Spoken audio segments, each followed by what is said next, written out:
Bienvenue sur Good Visa, le podcast voyage et bien-être pour s'évader et se ressourcer. Aujourd'hui, je vous propose d'aller à la rencontre d'Angélique, journaliste. En 2016, elle part en sac à dos pour découvrir l'Amérique du Sud. Son voyage devait durer 9 mois et pourtant, elle va y rester 3 ans. Dans cette première partie, Angélique va vous parler de son aventure en Uruguay, au Chili et en Bolivie. Cet épisode est une invitation à s'ouvrir au monde et à reconnecter avec la nature. Je m'appelle Camille et je vous souhaite une bonne écoute, ou plutôt un bon voyage. Bonjour à tous, bonjour à toutes, bonjour Angélique. Bonjour. Comment te sens-tu aujourd'hui ? Très bien. Je suis ravie d'être avec toi pour partager ce moment. Super. Écoute, je te remercie encore pour ta participation. Ça fait un moment qu'on échange. J'ai découvert et dévoré même ton livre sur la route de la Pachamama aux éditions Géorama. Donc avant qu'on commence, qu'on se lance dans le vif du sujet, est-ce que tu veux bien commencer par te présenter, nous dire qui tu es, où tu habites, ce que tu fais dans la vie et surtout ce qui te fait vibrer. Ok. Donc je m'appelle Angélique Mangon. Je vis vers Clermont-Ferrand maintenant depuis presque 5 ans. Et je me suis installée là justement après mon retour d'Amérique du Sud, donc de ce long voyage de 3 ans dont on va parler maintenant. Et à la base, moi je suis journaliste, donc aujourd'hui je continue à écrire des articles pour certains magazines sur des thématiques qui m'intéressent, surtout liées à l'environnement, aux initiatives durables, etc. Et je fais pas mal d'ateliers d'intervention, d'éducation aux médias, à l'information dans les classes. Voilà, et là j'aimerais bien me lancer dans l'écriture de biographies de gens. Voilà, donc c'est un peu varié, j'aime pas faire tout le temps la même chose, et c'est justement ça qui m'intéresse, de pas faire tout le temps les mêmes choses, de changer un petit peu de... Voilà, j'ai pas une semaine qui se ressemble et ça, c'est chouette. Et sinon, ce qui me fait vibrer aussi, à côté de ça, c'est aller mettre les mains dans la terre dans mon jardin, descendre au bord de la rivière et toutes ces petites choses-là qui me reconnectent à la nature et qui font du bien. Oui, parce qu'on va revenir sur cette fameuse Pachamama, on va beaucoup en parler. Et je suis aussi super contente de pouvoir te recevoir parce que récemment, j'ai interviewé beaucoup d'hommes, beaucoup d'aventuriers. Donc ça fait plaisir de pouvoir avoir à nouveau une femme au micro. Donc effectivement, tu le mentionnais, 3 ans en Amérique du Sud.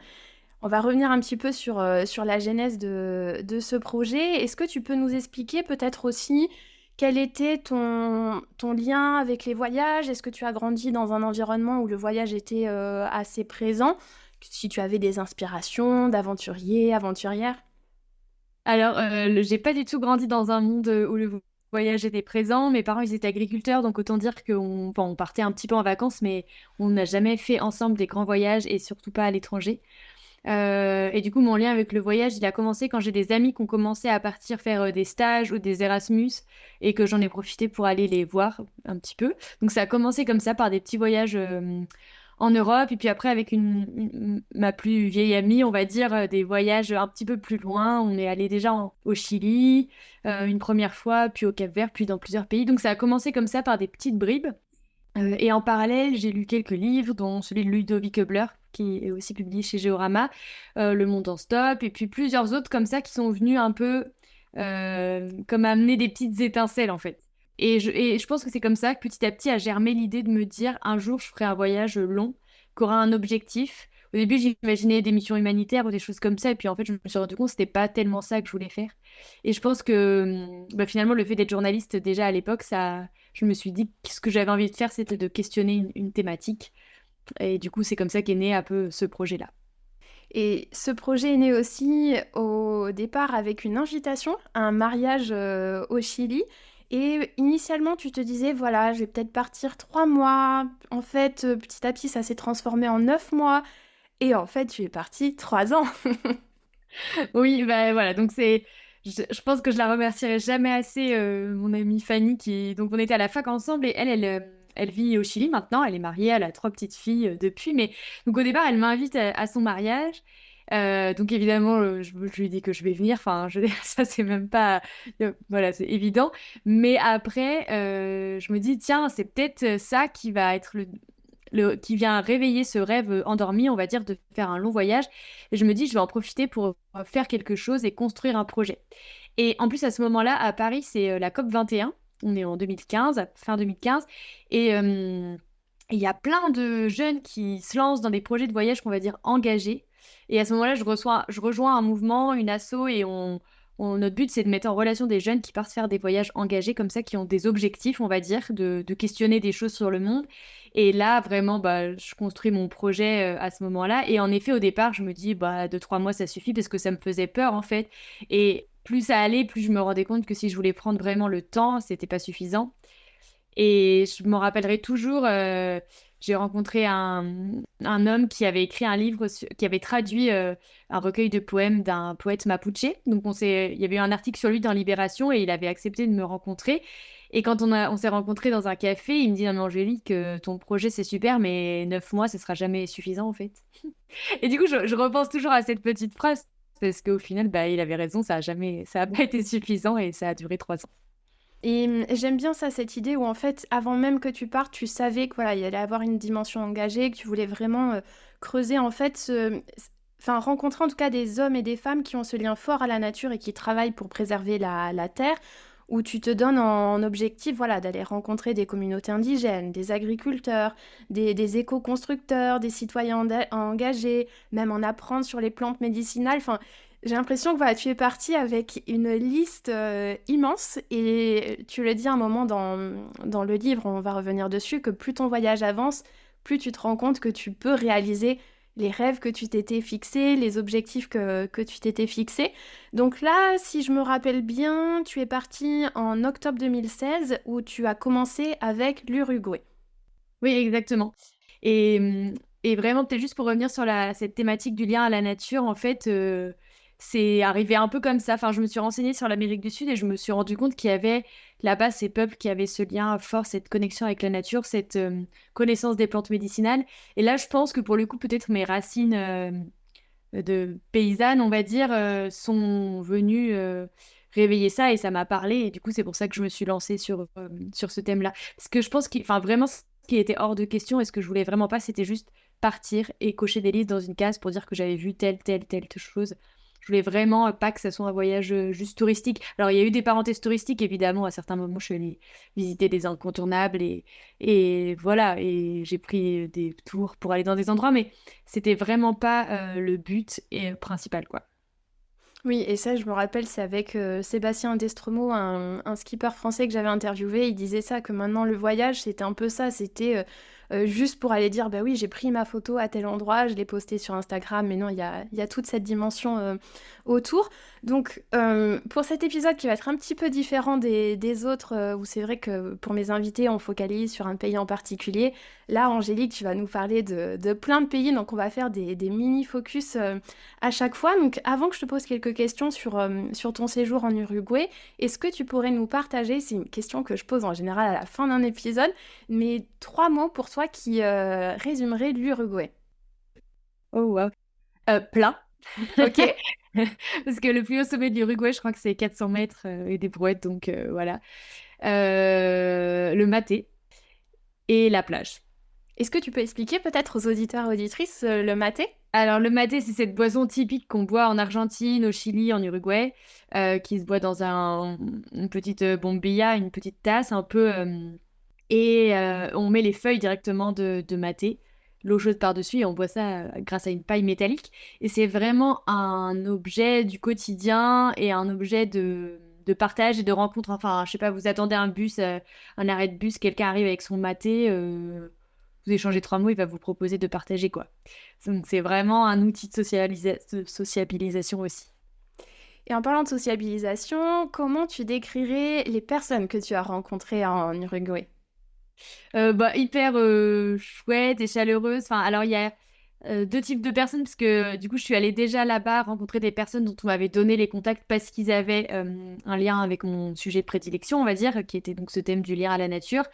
Donc, il y a eu Miguel, qui était cet homme, un ingénieur agronome incroyable et passionnant et qui m'a transmis énormément de choses de sa connaissance des plantes, comment les associer entre elles, etc., comment les transformer pour se soigner. Après, j'ai rencontré aussi des jeunes qui avaient construit une école autonome en énergie, donc c'était des gens hyper passionnés. Et après, il y a aussi des gens trop chouettes qui m'ont pris en stop, qui m'ont hébergé. Mais en fait, ouais, en Uruguay, j'ai rencontré beaucoup de gens engagés. Même une hôte de couchsurfing que j'avais contactée un peu par hasard parce qu'elle vivait pas loin de cette école où j'allais aller faire le reportage. Elle aussi, en fait, elle était hyper engagée. Elle faisait ses petits semis qu'elle partageait avec ses voisines. Elle allait lancer un projet pour défendre une zone où des promoteurs immobiliers voulaient construire. Et du coup, ouais, j'ai rencontré plein de gens engagés en Uruguay. Et tu vois, tu parles de Miguel, j'allais te parler de lui parce que donc tu nous expliques qu'il cultive ses plantes, ses herbes médicinales et surtout que tu lui dédies ce livre. C'était une de tes premières rencontres et même dans ton livre, tu nous expliques que ce premier séjour, tu sens que voilà, ça annonce un bon présage pour la suite de ton aventure. Et là, tu nous expliquais que c'était plat, donc l'Uruguay. Si les auditeurs et auditrices ont envie de se projeter un petit peu, toi, quand tu repenses à l'Uruguay en termes de paysage, qu'est-ce que tu visualises? Bah, du coup, ouais, ces grandes routes plates un peu qui traversent, qui sont entourées de forêts. Et les plages, je me rappelle de cette plage de Cabo Polonio qui est vraiment tout au bout de l'Uruguay, qui est une plage un peu comme coupée du monde et où les gens vivent enfin, avec des panneaux solaires, etc. Ils sont pas raccordés. Donc, on est sur un espèce de village où il n'y a pas de câble électrique. C'est assez étonnant finalement. Et où il y a plein de gens qui viennent, plus ou moins hippies. Voilà, enfin, passer un peu de temps ici. Et là, j'ai rencontré aussi des voyageurs très chouettes. Et voilà, ça c'est ce qui m'a marqué. Enfin, voilà, c'est comme ça que je retiens l'Uruguay. Et les grandes rues pleines de vent de Montevideo aussi. Et tu nous expliques aussi dans le livre que tu sens dans ce pays l'influence de l'Argentine par rapport à la nourriture. Parce que dans Good Visa, on aime bien parler aussi de nourriture. Tu nous parles par exemple de dulce de leche. Enfin, peut-être que voilà, tu peux nous en dire un petit peu plus sur cette nourriture où on la sentait bien présente dans ce chapitre sur l'Uruguay. Oui, bah, c'est le début. Alors, peut-être que aussi je découvrais plein de saveurs. Donc, je découvre le maté, je découvre l'asado, le poisson au barbecue aussi. Enfin, un retour de pêche justement chez Nadia, là, qui m'avait reçu en coach surfing. Et oui, et la dulce de leche aussi, oui, c'est là où je la découvre. Finalement, bon, on la trouve aussi pas mal en Argentine. Des empanadas aussi, j'ai un souvenir d'empanadas hyper bonnes en Uruguay.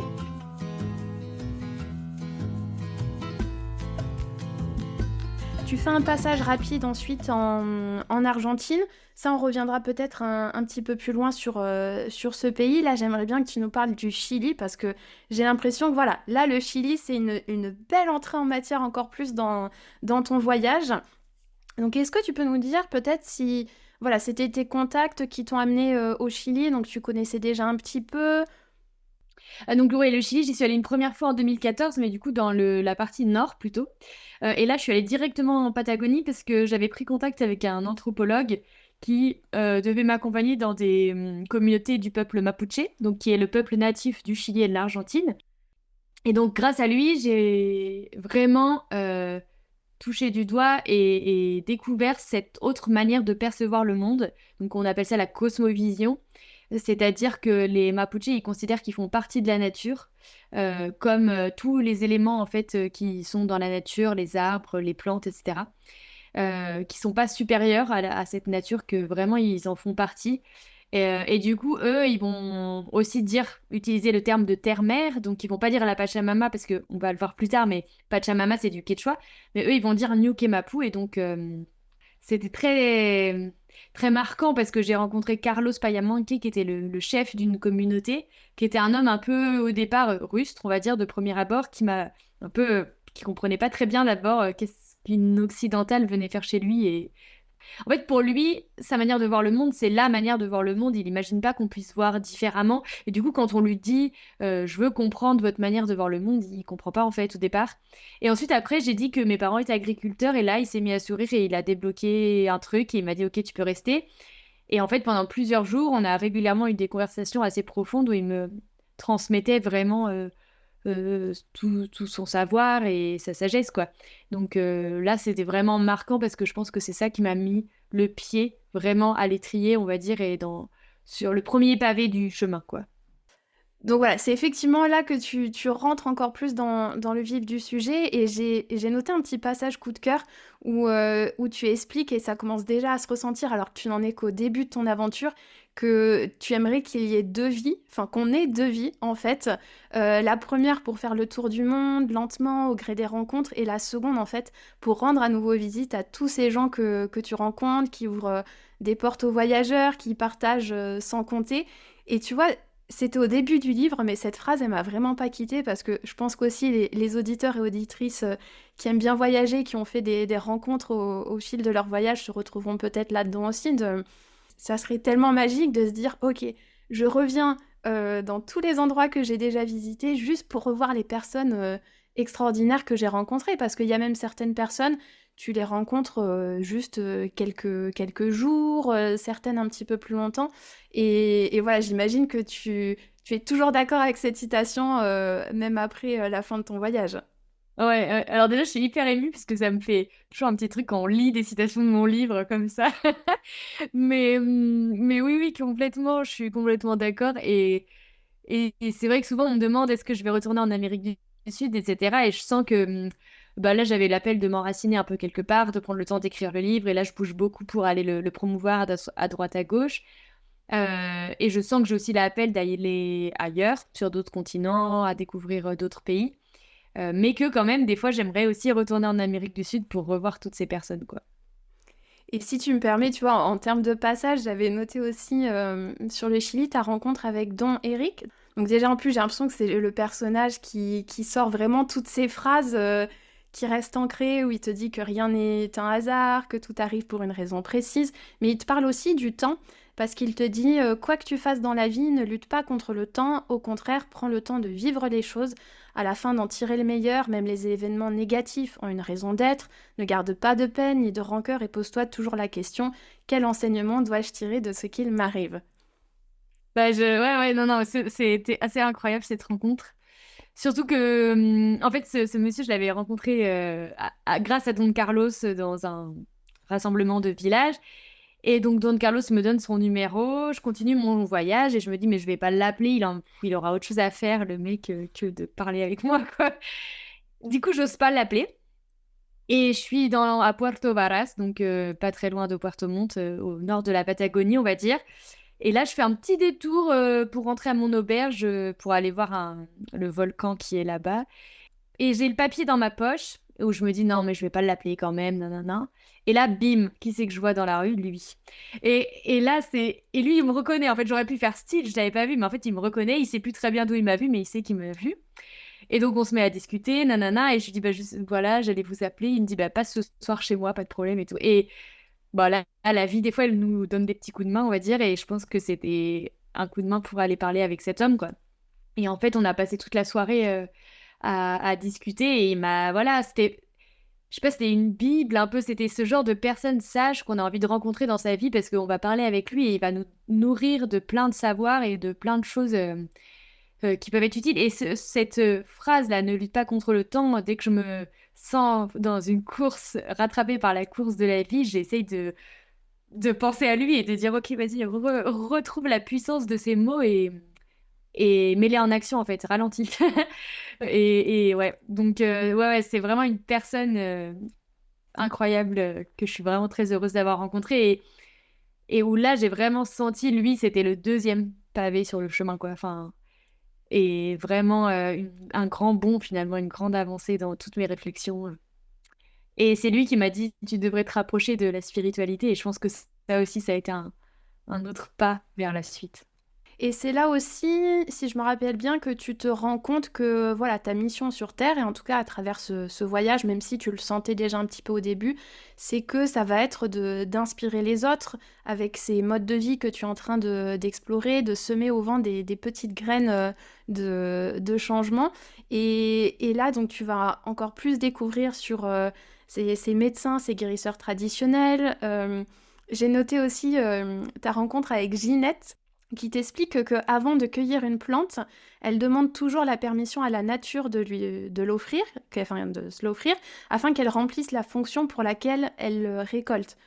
Et en fait, tu vois, en te rapportant ces passages du livre, je me dis, mais ça devait être incroyable, en fait, même peut-être des fois trop de tous les jours, waouh, tu te prends des prises de conscience où tu te dis, mais ils ont tout compris, en fait. Enfin, Ouais. voilà, tu prenais tous ces enseignements. Alors après, ça, c'est vrai que le livre, il donne une impression de condensé, mais ça s'étale quand même sur plusieurs semaines, voire mois. Donc c'est vrai que c'est pas non plus tous les jours un enseignement, quoi. Ok. Euh, mais par exemple, Ginette, elle, ça a été aussi une femme incroyable. Plusieurs personnes m'avaient parlé d'elle, en fait. Et quand je l'ai contactée, elle me dit, ah, mais t'es journaliste, donc t'as un appareil photo. Est-ce que tu pourrais faire un film sur le projet qu'on fait avec les enfants, là, pour leur transmettre notre langue, notre culture, etc. Du coup, c'était genre, en fait, merveilleux. Enfin, elle avait un besoin, moi j'avais un besoin, et toutes les deux, on pouvait répondre à notre besoin en simultané, quoi. Ce qui arrive quand même peu souvent dans la vie, finalement. Et voilà, et du coup, elle m'appelait la periodista caída del cielo, la journaliste tombée du ciel, parce que du coup, j'étais arrivée comme ça dans sa vie, et c'est vrai. Et elle aussi était arrivée dans la mienne pour le meilleur, parce que vraiment, pareil, avec elle, on a pris des heures et des heures à parler, à ce qu'elle me transmette plein de choses sur sa culture, ses traditions, et notamment cette petite phrase-là sur la manière de cueillir les plantes.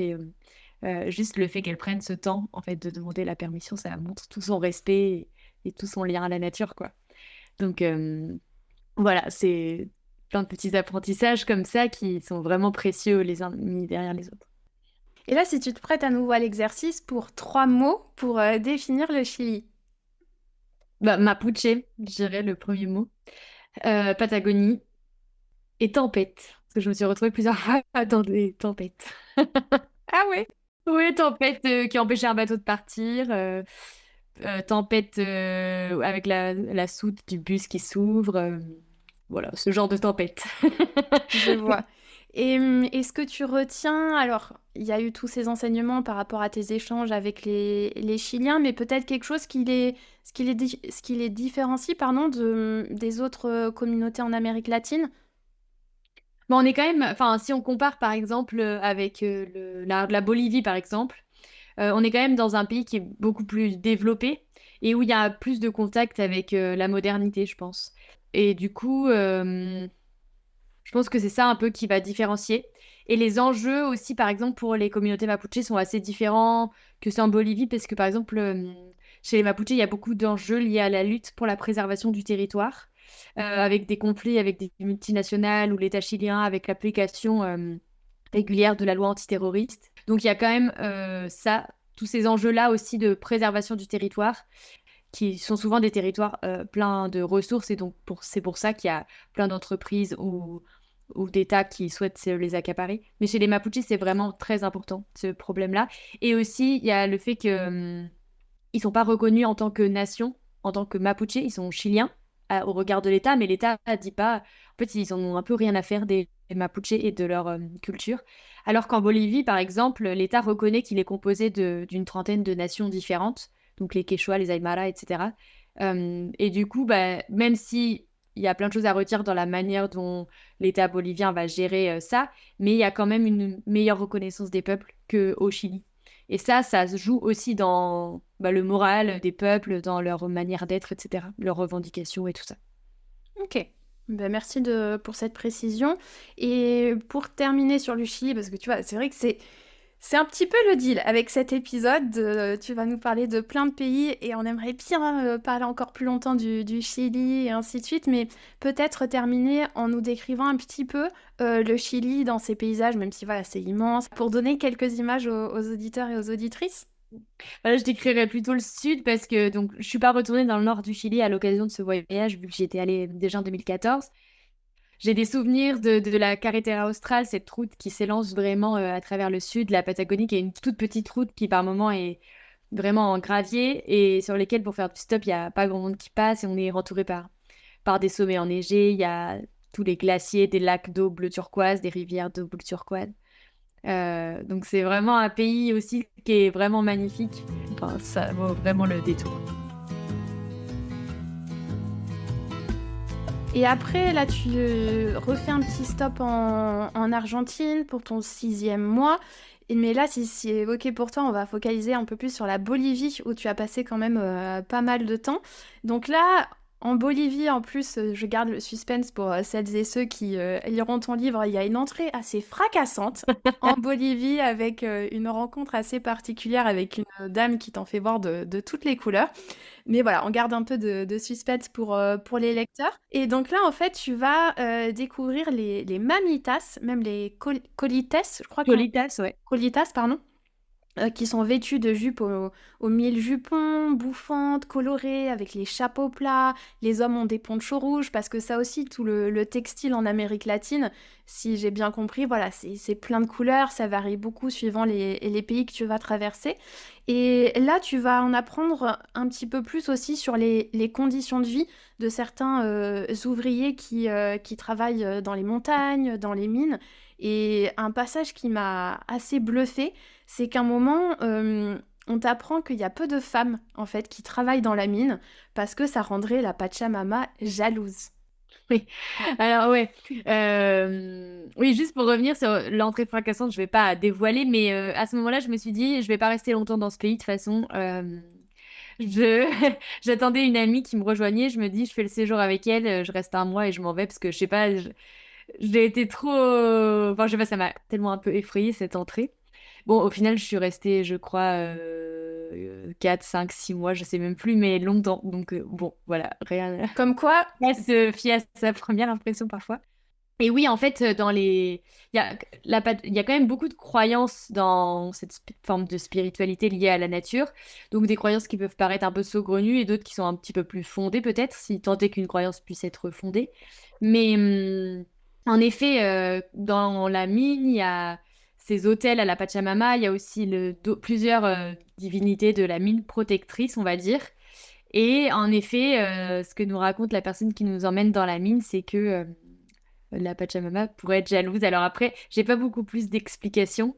Ça fait souvent sourire et peut-être que c'est juste une justification des hommes pour ne pas laisser les femmes entrer dans la mine et dans ce cas, c'est un peu abusé, mais on ne sait pas.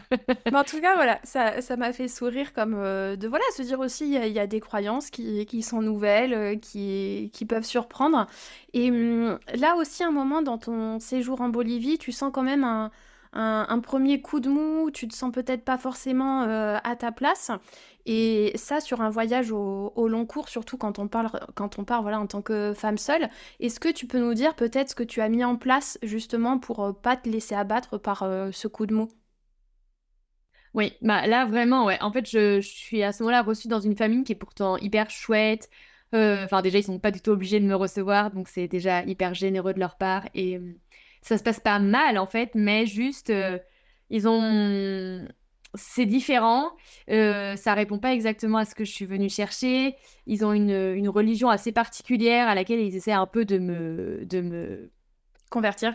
de me convertir, ouais. Plus le frère de la dame serait super comme mari pour moi. Enfin bref, tout ça, au bout d'un moment, j'en peux plus. En fait, j'ai l'impression d'avoir plus du tout cette liberté et de aussi d'être à côté du truc. Et puis peut-être mon ami est parti il y a pas longtemps. On en est à peu près à 6 mois de voyage, donc peut-être il y a aussi une fatigue qui s'est mise en place en fait. Ce serait un peu trop facile de dire que tout va toujours bien. En fait, il y a plein de moments où ça va pas. Et à ce moment-là, en fait, bah, j'ai envie d'appeler ma mère, j'ai envie d'appeler mes amis, mais bon, bah, c'est pas forcément évident. Et puis en plus, les gens, ils imaginent que vous êtes en train de filer le parfait bonheur, donc ils vont pas comprendre que vous puissiez être pas bien. Donc la méthode, bah, c'est de pleurer, hein, beaucoup, accepter que ça va pas, en fait, je crois. Écrire. Moi, j'écris beaucoup quand ça va pas et ça me fait souvent du bien. Et marcher. Et du coup, ce jour-là, j'étais sur la place d'un village, donc je suis rentrée à pied jusque là où j'étais hébergée. Et puis, en fait, j'ai fait des rencontres sur le bord du chemin, dont un mec qui s'appelait Victor Hugo Cervantes. Enfin, c'était quand même trop marrant. Donc, C'était son vrai nom? ouais, il s'appelait vraiment Victor Hugo et Cervantes, son nom de famille. Incroyable. Il avait aucune idée de qui était Victor Hugo et de qui était Cervantes, mais du coup, on a papoté autour de ça et il m'a refait ma journée, en fait, ce mec. Et voilà. Et en fait, se dire aussi, je pense que le petit secret, c'est se dire que, ok, on est en train de traverser une phase difficile, mais ça va revenir. Là, ça aussi, c'est quelque chose que j'ai appris dans la cosmovision de ces peuples, c'est que eux, ils voient la vie beaucoup plus comme un cycle et de manière moins linéaire que nous. Et ça m'aide vachement, même dans ma vie d'aujourd'hui, quand je traverse quelque chose, de dire, ok, en fait, ça va pas durer. C'est un moment à traverser, il y a quelque chose à vivre là, à apprendre, et en fait, plus tard, ça ira mieux. Et j'aurais grandi, j'aurais appris, j'aurais évolué. Et ça fait écho à ce que disait Eric Vargas aussi au départ de qu'est-ce que j'apprends finalement de cette épreuve que je traverse. Oui, parce qu'aussi tu te rends compte, tu vas un petit peu plus dans cette Bolivie intérieure, j'ai envie de dire, avec 32% de la population qui vit de l'agriculture, que tu découvres aussi qu'ils sont seulement pardon, aux prémices de l'agriculture biologique.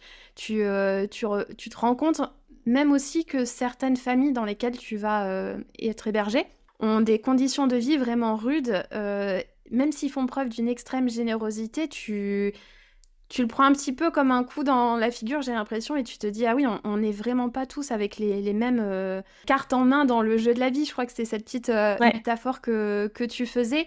Je trouve ça important aussi de le mentionner sur ce long voyage, comme tu le disais, que tout le monde se dise pas, bah voilà, tout va bien, tout est parfait. Non, tu vois aussi des familles pour qui c'est vraiment difficile. Tu passes pas tes nuits dans des auberges de jeunesse constamment de luxe ou quoi que ce soit. T'es hébergé aussi, parfois dans des conditions difficiles, mais tu sens que t'es accueilli avec toute la générosité du monde. Oui, c'est ça. Et d'un autre côté, des fois, ça me fait un peu me sentir coupable parce que je me dis, moi, j'ai quand même cette chance d'avoir un passeport français. Et ça, c'est un truc qu'on oublie un peu souvent, mais on a vraiment une énorme chance d'avoir un passeport français parce qu'on peut voyager dans plus d'une centaine de pays, alors qu'un Bolivien, déjà, il faut qu'il en ait les moyens, et en plus, son passeport lui permet pas de voyager dans autant de pays. Et donc ça, c'est quand même quelque chose, des fois, je me dis, c'est injuste, quoi. Pourquoi, en fait, moi, parce que je suis française, j'ai le droit de voyager partout, alors que quelqu'un qui vient d'un autre pays, il n'a pas ce même droit.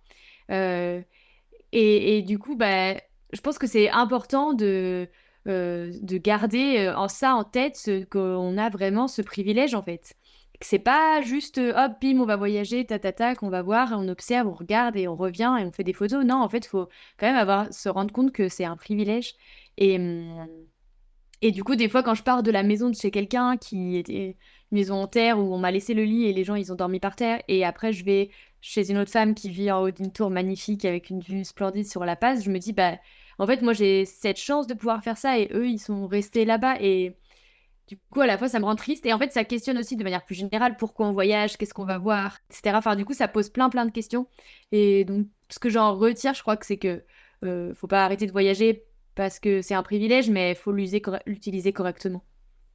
Et super, merci beaucoup d'en profiter pour faire ce rappel. Et je fais aussi un clin d'œil à l'audience de ce podcast parce que ça m'étonne toutes les semaines. Il y a des gens qui écoutent le podcast de partout dans le monde. Des fois, il y a des pays, je me dis, mais comment ça se fait que le podcast aille jusque-là? Donc voilà, c'est un petit clin d'œil voilà, aux auditeurs du monde entier du podcast. Et aussi, pendant ton séjour en Bolivie, tu vas faire une expédition dans la jungle. Donc, est-ce que tu peux nous en dire plus parce que tu as découvert cette faune et cette flore incroyables?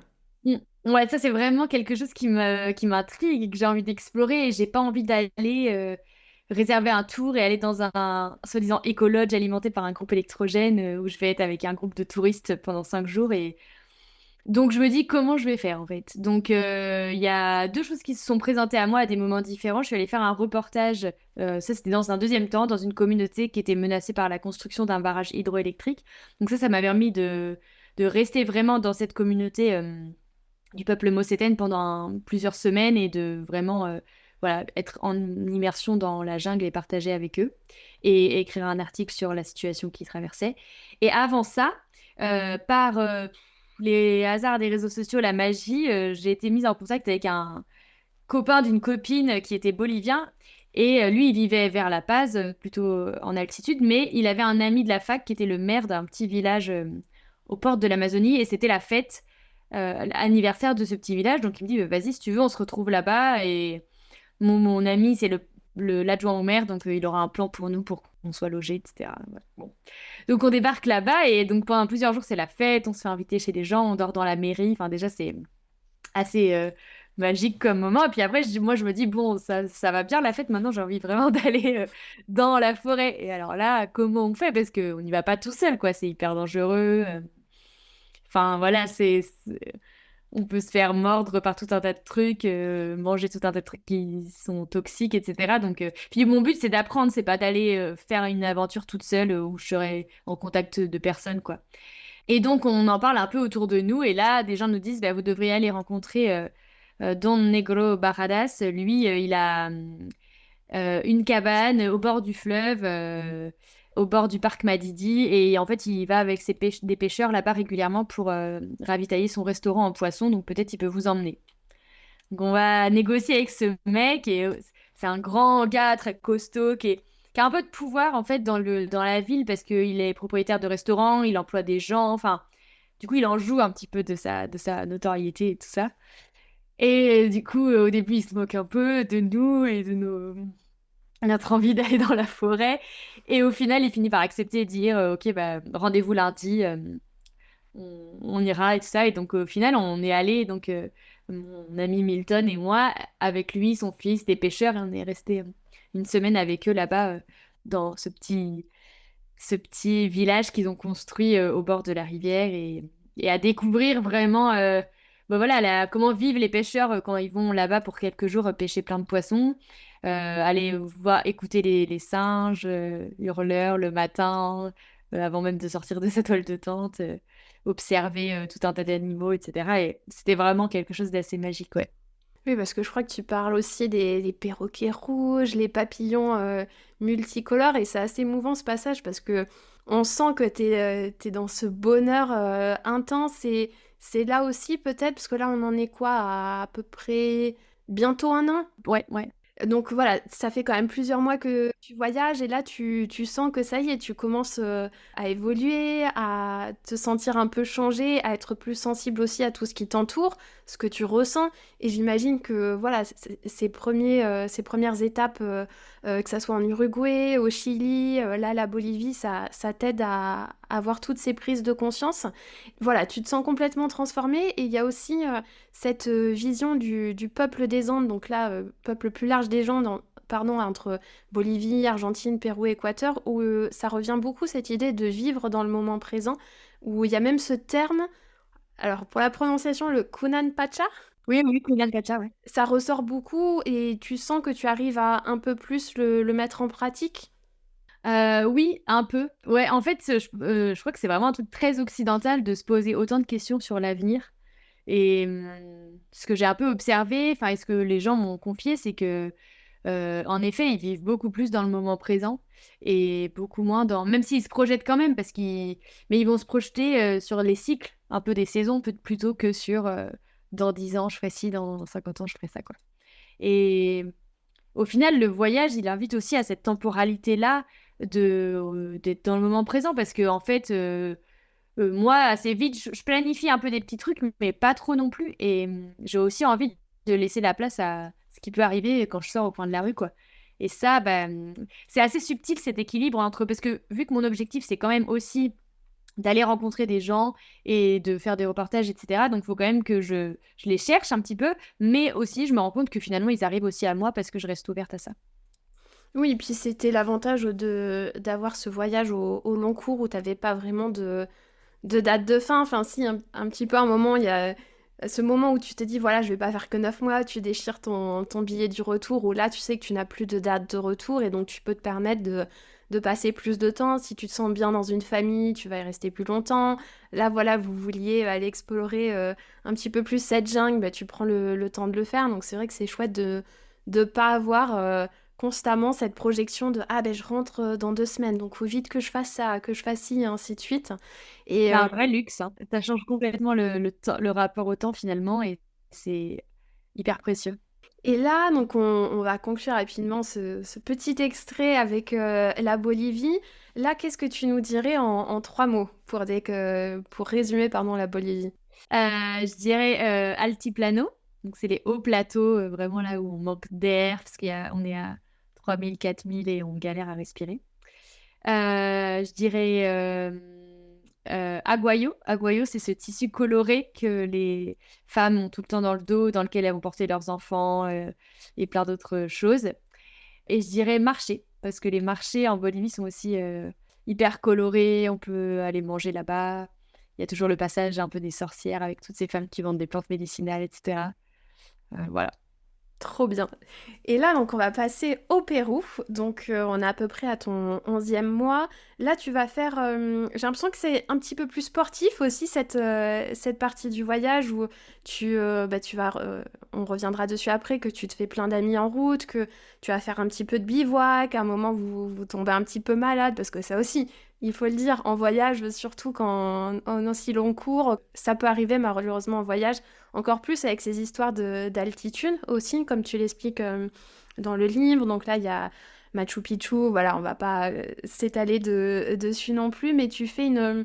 si c'est OK pour toi d'en parler avec nous, moi j'ai bien aimé sur le Pérou, tu nous parles d'une rencontre avec Philippe, où si je me trompe pas, c'est un petit peu, voilà, la petite romance, même si tu rentres pas dans les détails dans le livre, mais je me posais beaucoup la question sur justement quand on est dans un long voyage comme ça, quand on fait une rencontre où voilà, on sent qu'il y a quelque chose en plus et que c'est pas simplement de l'amitié, ça a dû être challenging quand même parce que enfin, voilà, si tu veux bien nous en dire quelques mots. Et malheureusement, c'est tout pour aujourd'hui puisque je vous donne rendez-vous la semaine prochaine pour la deuxième partie de cet épisode spécial Amérique du Sud. Angélique vous partagera la suite de ses aventures au Pérou et elle vous parlera également de l'Équateur, là où elle a pu rester plus d'1 an. Ça sera l'occasion également de faire un bilan après ces 3 années de voyage. Elle vous partagera ses doutes, ses questions, parlera d'intuition, de voyage solo. Donc je vous dis à la semaine prochaine et je vous remercie encore à nouveau pour votre fidélité, votre écoute et à très bientôt.